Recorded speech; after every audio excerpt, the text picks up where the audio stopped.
come from your nation and everything, because we all long and hunger for unity, and not understanding that they not like us, because you see, their God is not like us. But we all worship the same God. Do we all worship the same God? This is hard, ladies and gentlemen.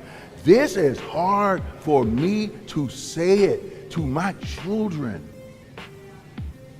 that God is not the same God.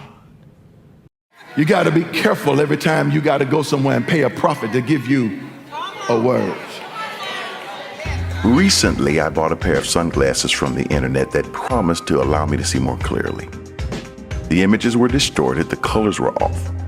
And then I thought about religious filters. Are we seeing people for who they really are? Or are we seeing people through our own perceptions of good and bad, our own values of right and wrong? Could it be that our image might be distorted? Maybe we need to take off our religious sunglasses and look through the natural eyes of love. Are you looking for more? ALC, the Abundant Life Center. Dynamic living through spiritual growth. Go to myalc.org for more information. I'm Ed Montgomery. Looking for more? Put your hands together. You can be seated in God's presence. I think they are like us.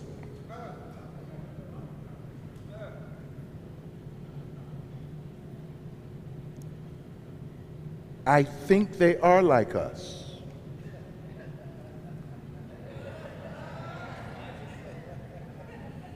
My message, what I'm going to talk about today, I have to determine how fast you all are today, because I don't have much time. It's Super Bowl. So if you all are slow today, then I can't deal with they are not like us. I can't deal with that. Okay. They not like us. Okay. Goodness gracious alive. Woo!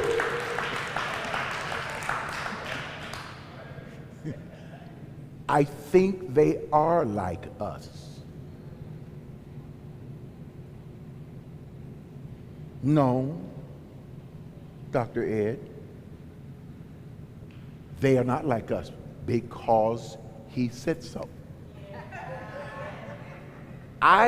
Jesus says, your scriptures say they are not like us.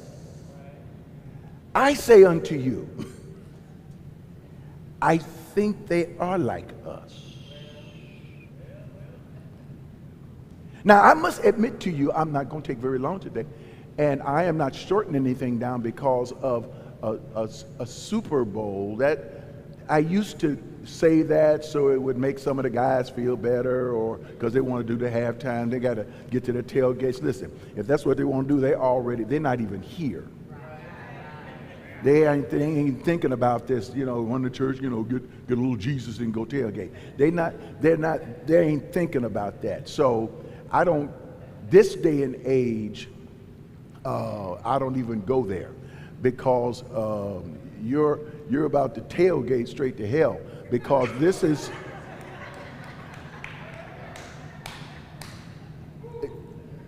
tailgate to hell. That's Hades, Guyana, what Jesus called it. Because, you see, I have been in a mood this week that is a little, I've been kind of laughing at things this week. And so I had to go, okay, let me put it to you this way. I'm going to tell you a little bitty secret about how I develop some of my teachings. Not all of them, but a lot of them, how I develop them. First of all, I don't preach sermons. So I did probably the first 2 years of my ministry, which is over 50 years ago.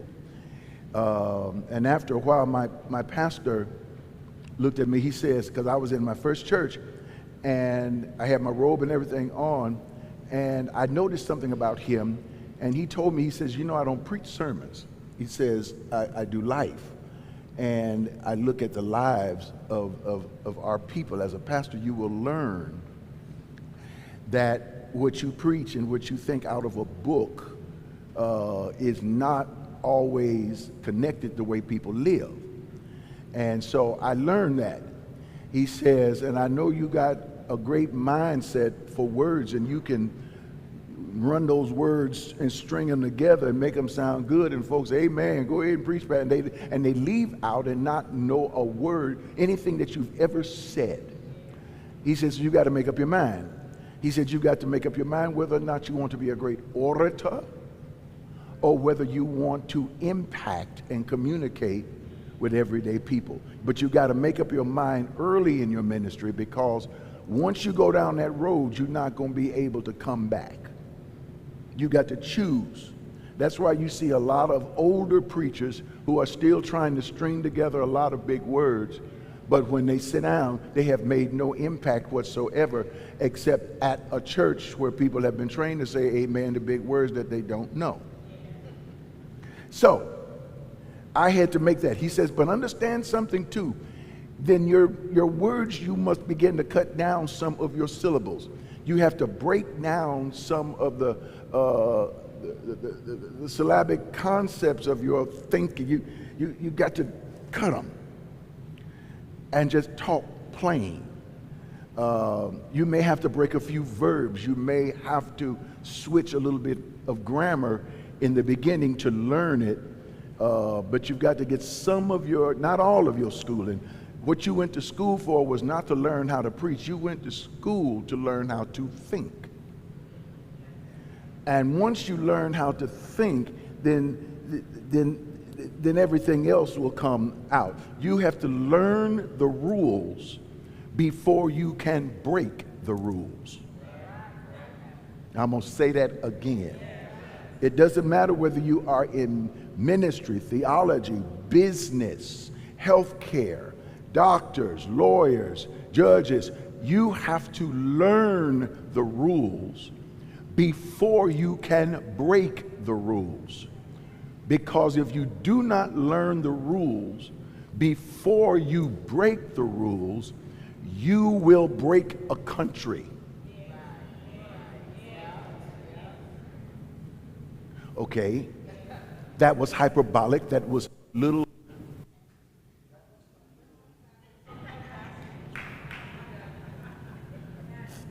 Okay, that was shade.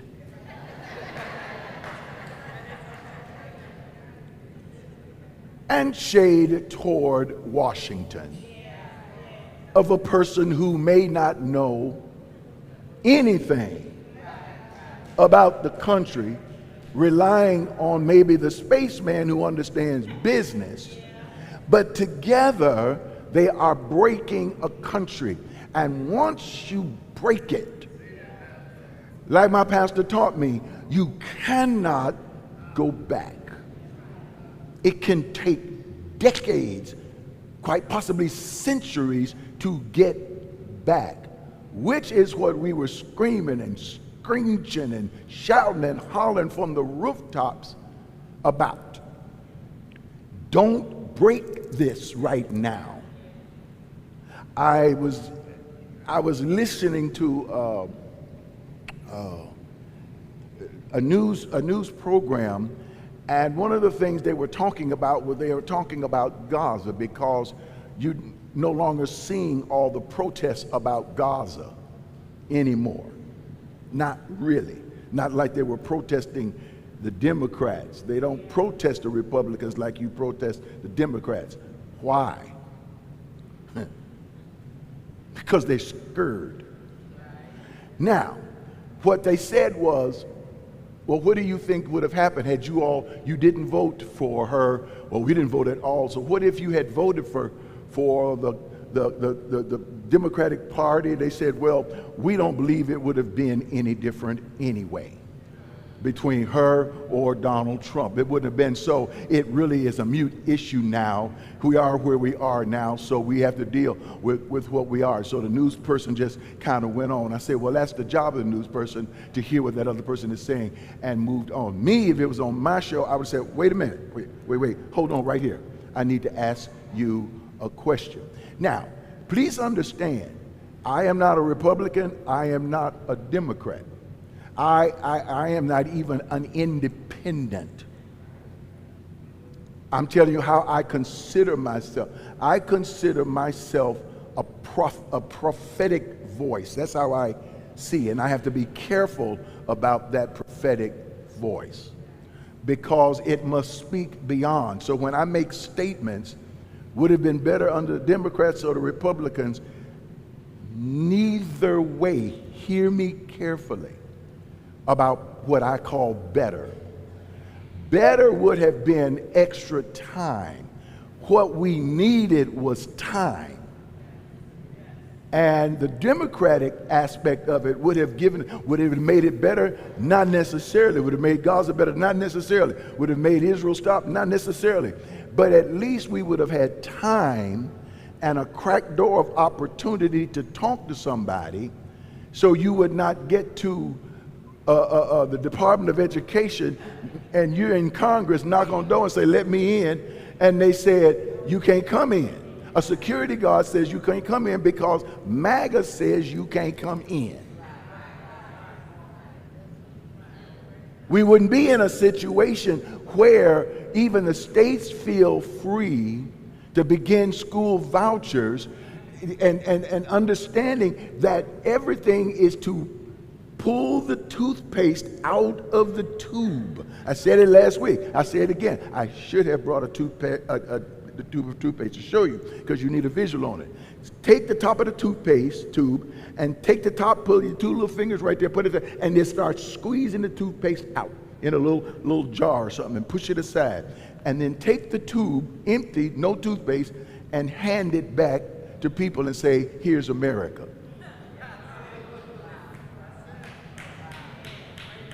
What is happening is they're squeezing the toothpaste out of the tube.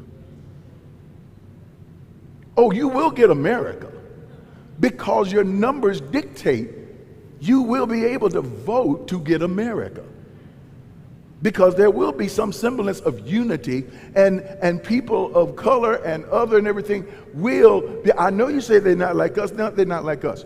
I know you will see other people, and they will ultimately get together and realize that somebody has made a fool out of us.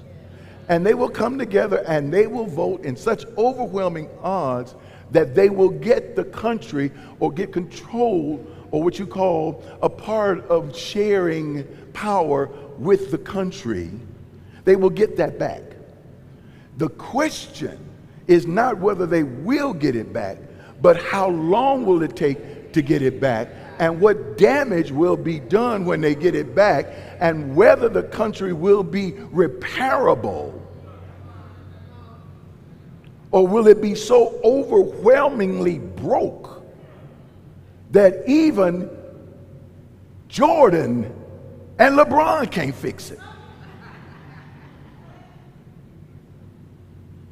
So if that's the case, people say, well, that was why people were saying vote for the Democrats, because they need the time. Well, America didn't understand that, because they're used to voting for a person instead of a concept of ideal. And, well, we're voting for the worst. No, you're not voting for who's the best or who the worst. You voting for your time.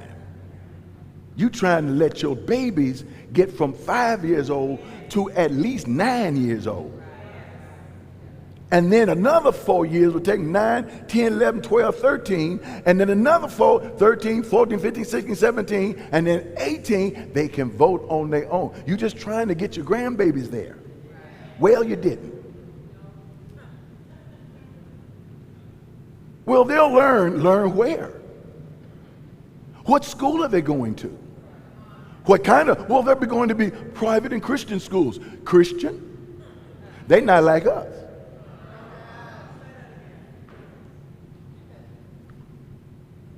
I'm going to be saying this throughout this whole little talk today. But I think they are. I think we might be like them. Joe Biden said, I don't understand what's wrong with this country. This is not what America is. America's not like that. Well, evidently they're not like us, but evidently maybe we are like that. Maybe we are like them. Maybe we are, us and them are like them or us. So here we are. I had a point over here that I put about 3 pins in, but my age, my birthday last week took the ability to keep all 3 of them together, so I lost one of them. I may find it later on. But here we are in our world now, and things are going topsy-turvy. Oh yeah, I'll just take it back. So you got all of these papers being signed in the White House, and they coming out 5 a day, 10 a day. They coming out back to back. People not even understanding that all of these things were pre-recorded. They were pre-written. They were pre-printed.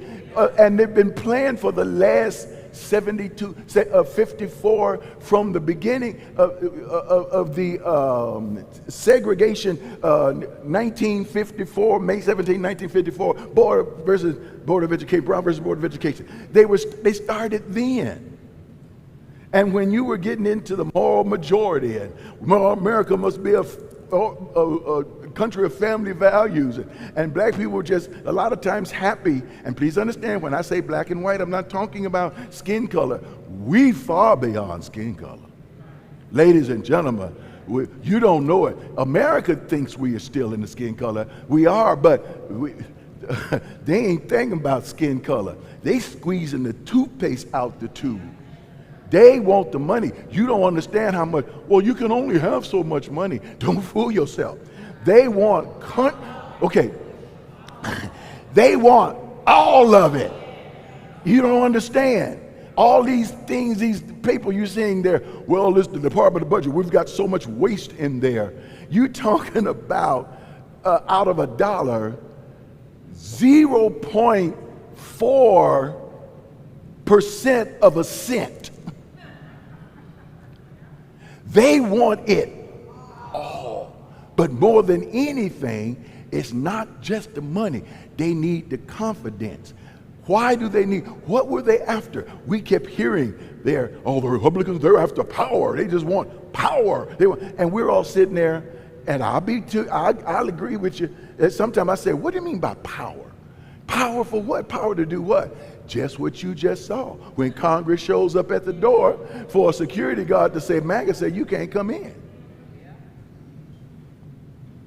But we're the Congress of the United States. And you must let us in. Well, I'm not. And if one of the congresswomen or the congressmen had pushed the security guard aside just slightly to get through the door, we would now be dealing with a dead congressman or dead congressman, because they would have shot him. And they would have gotten off because the power is in the hands of the executive office. It's called power.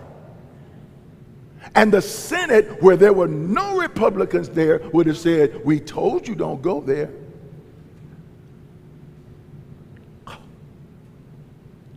So now you have a country that's spiraling. They almost got away with some things, but they took some of them to the court system, and some of the court system have said, freeze this or freeze that junction. You can't take these people's job. Freeze that. Now listen what the court system is saying. Here's why I said the court said freeze it, not get rid of it, not throw out the case. Freeze the case. So they threw a letter that says we're getting ready to get rid of natural birth. In other words, you're born in America, you're automatically a citizen. They say, hey, we getting rid of it. And so everybody knew that wasn't going to fly. All the news people were saying, the pundits and the talking heads were saying, that's not going to fly. That's not going to fly. Our country has guardrails. They got it to the court, and the court says, freeze it. Said, you see, the court's not going to let it go. No, the court said, freeze it. I know I'm not supposed to be interrupting right here, but remember, myalc.org. That's myalc.org. And you can also give at 713-742-2035. You can use your text to give or use your app. If you're on the app, you can go right to that donate button and it won't change anything. You say, why in the world would you break my concentration? I'm sorry, but I wanted you to remember, because you know what? Just like there's a break in here, there's also going to be a breakthrough in your life. I believe that. Now, let's go back. When the court says freeze it, you already know what the criminal said. The criminal, it is a criminal. The criminal said, take it to the next court. The appellate. The appellate says, freeze it. Okay, get it away from there. Take it to the next court, which is the Supreme Court. And the Supreme Court said, let them have what they had, because before there ever was a win in the woods, while the Democrats were sitting on the couch talking about, we ain't voting, we gonna show them we got power. They put in more people on the court system. Now you understand what a judge does. A judge says what you can have and what you can't have. Okay, so now you got America spiraling down there. They not like us. You got the court system spiraling down there. They not like us. You got Congress people that are screaming, let us in, let us in. And they won't let them in because, you see, they're not like them.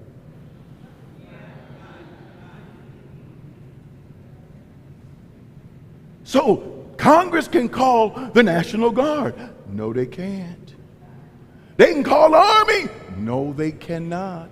Because they already put a white Christian nationalist who has a cross tattooed on the front of his chest with 3 smaller crosses embedded in the ends of those crosses, saying it don't mean nothing. It don't mean nothing to people who have not studied. But when you study and you understand the Nazi implications of it, you don't tattoo nothing on you that you want to take off one day. When you tattoo it, you're saying, this is me. And so now the person is over the Pentagon. That's why you can't send in the soldiers. They're not like us.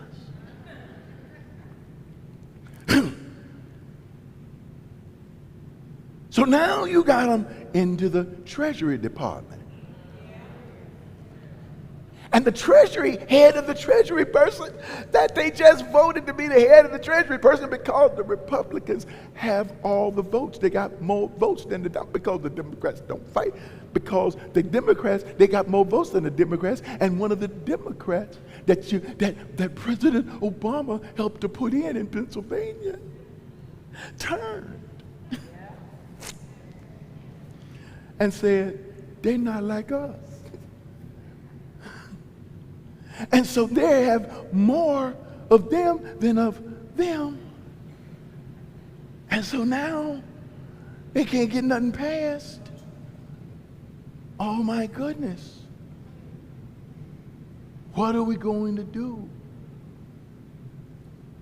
They found out that if we can just vote some guns out of America, just at least stop the automatics from going into the schools and shooting the kids. Stop the automatics. That ought to be simple. Okay, America, we'll compromise. Keep your little handguns, your little 22 rifles, and your little things like that. But get rid of the automatics and the bump stoppers, which gives you the ta ta ta ta ta ta ta ta, which gets rid of those kind of things that you see on the movies and on the battlefields. And the majority of Congress says no.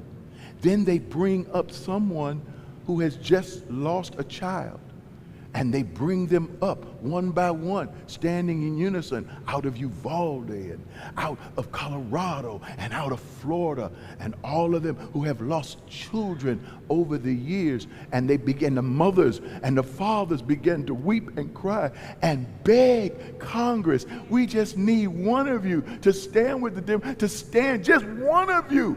And not one of them will stand.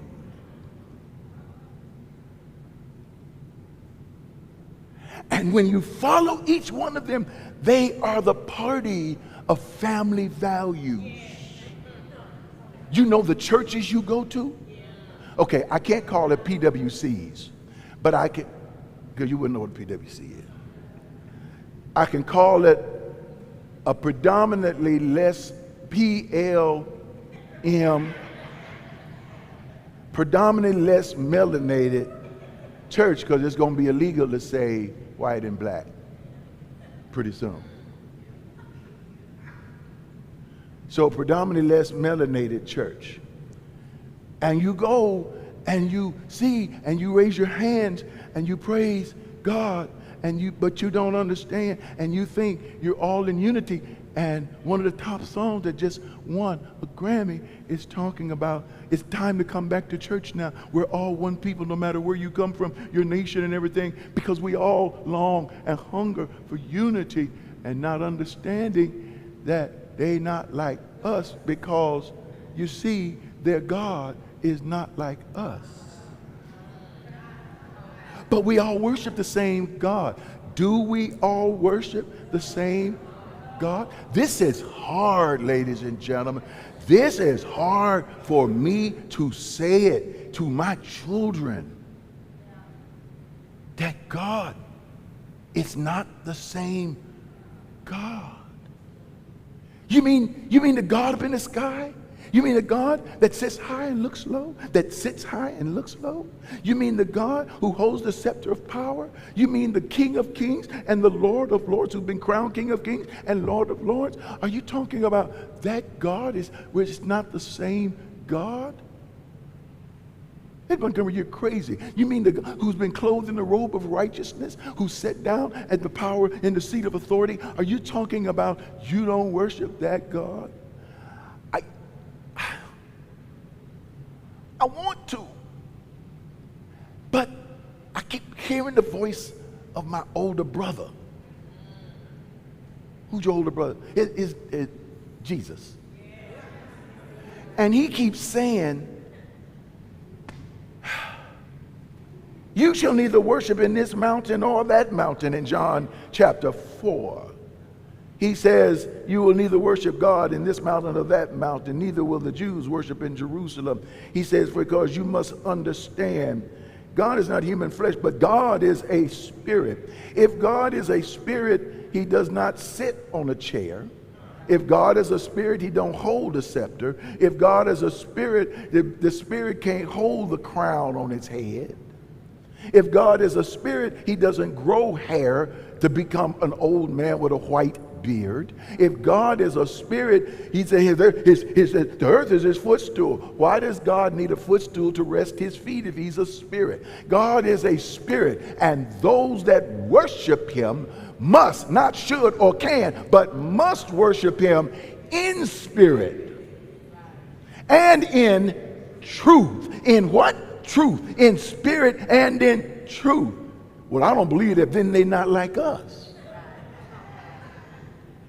No, God is the King of Israel. God is the one that sits on that throne. He's a 9 foot tall, 14 foot, 27 foot tall European American.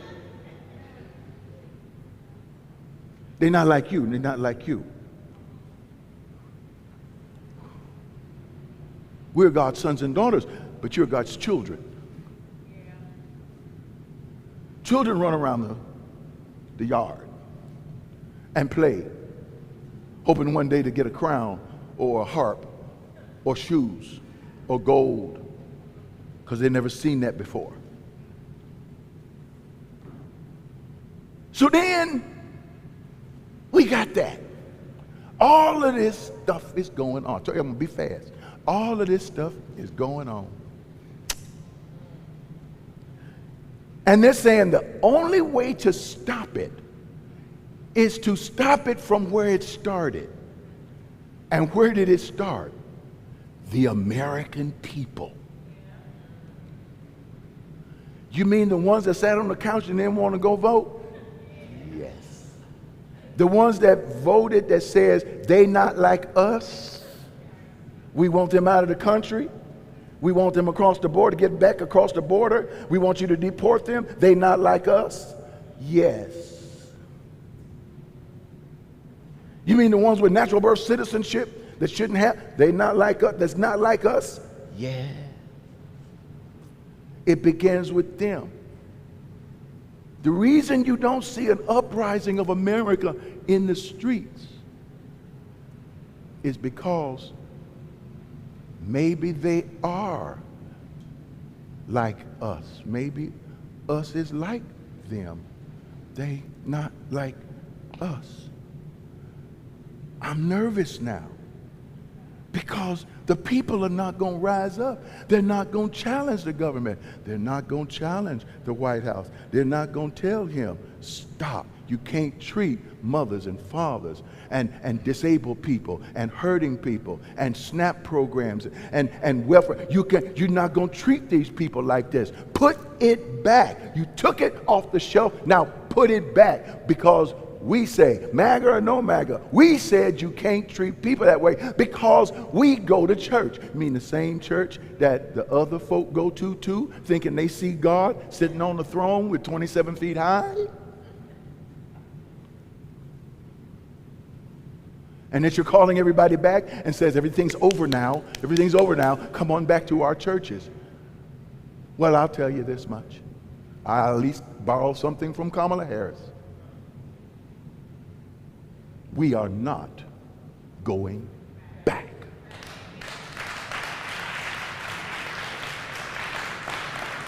Don't call me, don't send me no letters, because I'm not going back.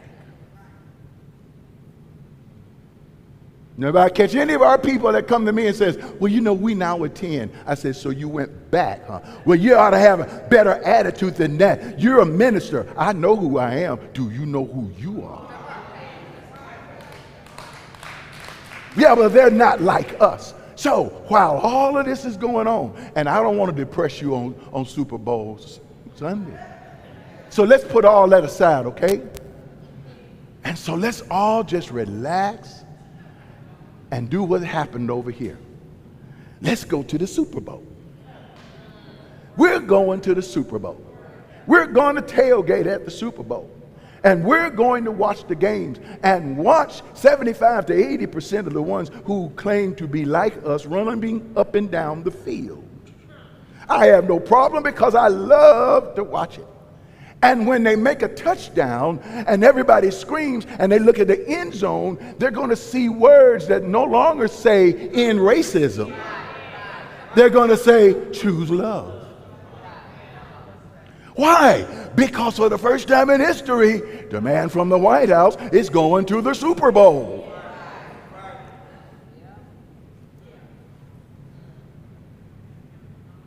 And then it was going down the tubes. The NFL was going down the tubes. Nobody was watching it. They weren't watching the Super Bowl. It was going down the tubes. Then they found somebody.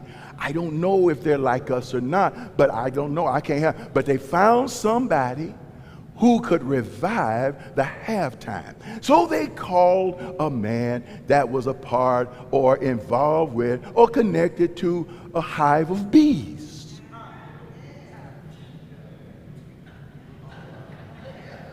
And married the honey. And said, give me the halftime and I will bring you the money if you pay me too. And so they got to have, listen, ain't nothing wrong with any of this. We're all capitalists, by the way, you know. Nothing wrong with it. And so now they begin, and from Janet Jackson and the famous zip from all of these, look at the halftimes and how more melanated they are.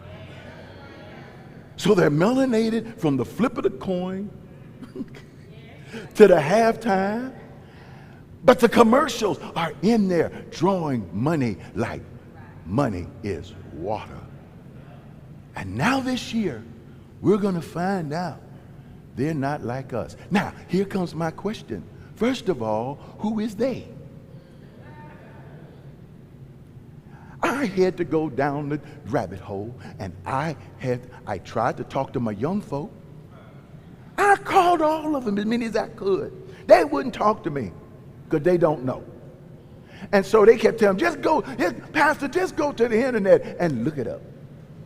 And it had to do with Kendrick Lamar and Drake. It had to do with Kendrick. Drake thought him and Kendrick were friends. But later on down the line, Kendrick said, well, I ain't into that kind of lifestyle, and hey, I could almost lose my mind if I start getting all that money. I really don't need all that money to prove who I am, and . And so Drake said, I don't know what kind of guy he is, and opened up his mouth and said something, and Kendrick said, okay, he said something back. Then they go into verses and back and forth, and so they back and forth, and I'm telling you the short version. And I'm going to be honest with you, I have no idea because, and the reason I only know the short version is because I studied the Word of God. I will not let my mind down into the word of Kendrick Lamar and Drake. Do you know that's a theology? Did y'all know that Drake and Kendrick are KL they're a theology? You can get into that thing and break down Kendrick's words. Do you know our kids know those words of the album from the second pass? And then they say, well, that's why I don't go to church, because, I don't understand the preacher. And the Lord said, and so I don't understand all that because I'm young. I can't understand it. But you can understand. Okay. You can train your ear to understand anything. I sat for a minute, I said, okay, I'm trained in my ear. I can hear what's going on. I understand Kendrick's theology. Now, let me put a pin here too, because what you must understand is that in your church limited mindset, you think the prophets are in the church. The pulpit keeps calling the prophets in the church and the pulpit. But you must understand prophets are everywhere. Kendrick, there are prophecies in Kendrick. There are prophecies, unfortunately, was running through Drake, maybe. But there are prophecies. But to understand something, you have problems that because they use certain words. Now, I'm going to get that other pen that I left about 15 minutes ago that my brain left. And now that pen was this. When I develop messages, I develop messages on behalf of people. So therefore, if you were to be in my private room, here's the secret that I was going to tell you. And I had to think about what I was going to tell you. If you listen to me, I would sound like a rap album. Oh, you mean the... No. I'm talking about the words I use. I use some dirty words.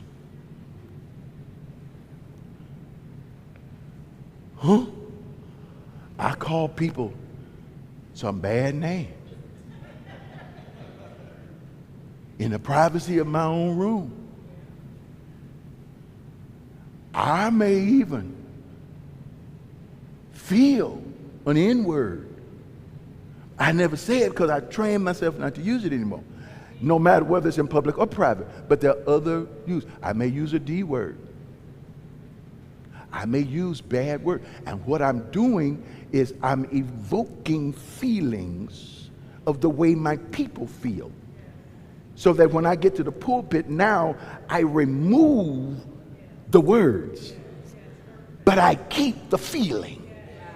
Which means when I stand up in front of you, I'm not coming across as a PIMC. No, okay. I don't come across, and Jesus who's sitting on the throne of God. I don't come across that way. I come across that says to you, I know the hell you going through. No, the heck you going through. I know the mess you dealing with. Mess.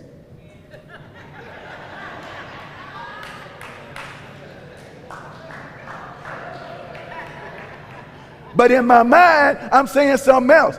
And have to discipline my mind to keep from saying over the microphone what's going on in my head. Because you know what? All of this stuff that's going on in this world right now is a bunch of... And I'm sick of it.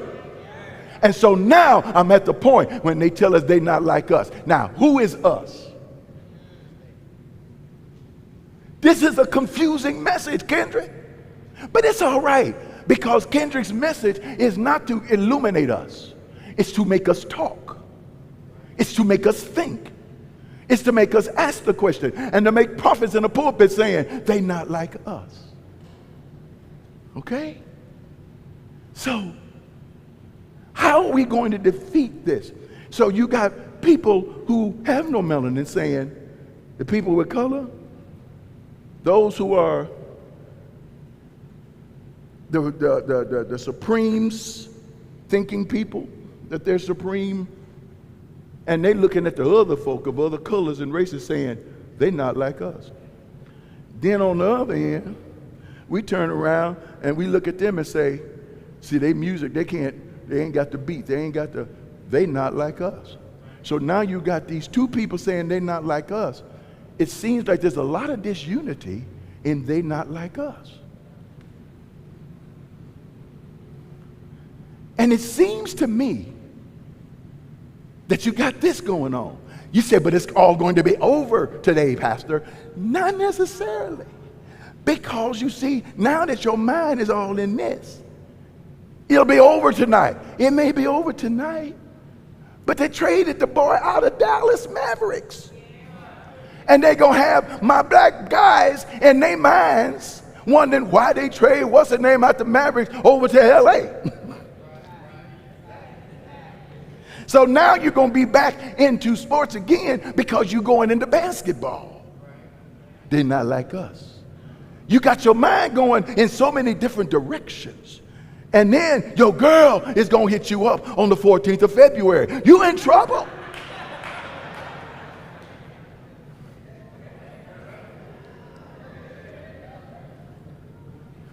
And she's saying, you better be like me. You got all that. So guess what? They're going to keep you going for the next 4 years, distracting you from what's important. Now, in the message, Dr. Ed, right here, I'm going to give you my final point. Leave this point pure and clear.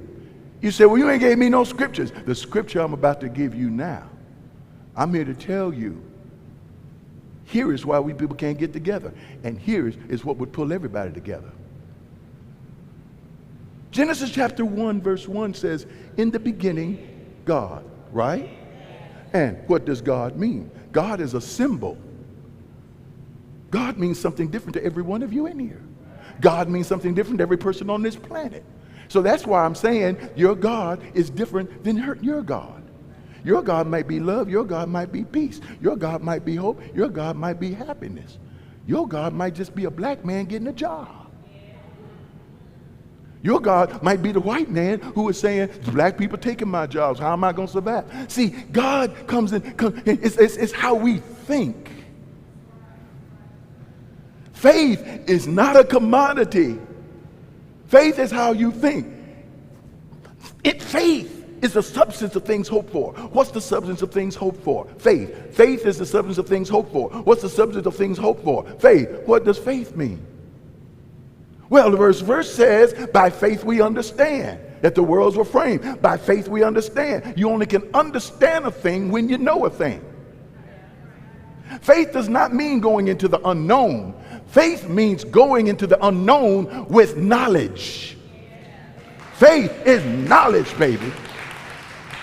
It's called a calculated risk. It is knowing as much as you can about a situation, then taking that step with some knowledge behind you and a trusted God in front of you. That's what faith really is. That kind of faith that they teach in church, most people fail in those faiths. They lose their businesses. They lose everything because they don't know what faith is. You see, in the beginning, God, who is God? Different to everybody. What is his name in Genesis chapter 1, verse 1? His name is Elohim. Elohim is a plurality of gods. It is not one God. Elohim means plural. El means God. Elohim means gods. Woo! Y'all ready? I promise you they're not like us, but I also said maybe we are like them. Didn't I tell you that? All right. Genesis chapter 1, beginning at verse 26, 27, and 28. It says, and God said, let us make mankind in our image and likeness. And God made man, male and female, in their image and likeness. It don't say, let me make man. It said, let us. You don't know who us is. Just like you don't know who God is. Who is us?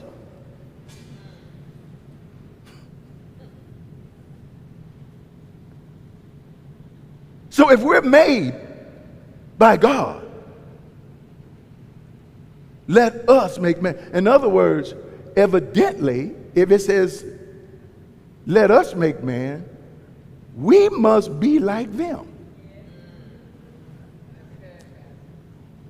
So they are like us.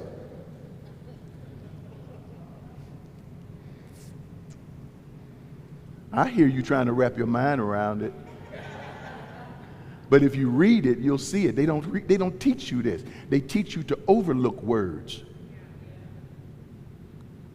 And God said, let us make man in our image and our likeness. If we are in God's likeness, then we must be like them. So they are like us. The word this year is bold. I talk to people and they say, you know what, Dr. Ed, I meet a lot of people who say, I'm an educated person, but they talk to me and tell me, you keep flaunting your education, keep using all those big words. Or a person may say they don't like the way I talk, or they don't like the way I look, or they don't like the way I dress. Or, just a lot of things that people will tell other people what they don't like about them. But you know what I'm going to say to you? Sometimes you got to get to a place in your life that you got to get bold about who you are. Now, that doesn't mean you don't make changes. Hey, check an image consultant out. Hey, go online, see what the latest fashions are. Leaf through a magazine. Check some things out. Learn how to talk about things. Take some voice lessons. Do whatever you want to. Make some changes this year.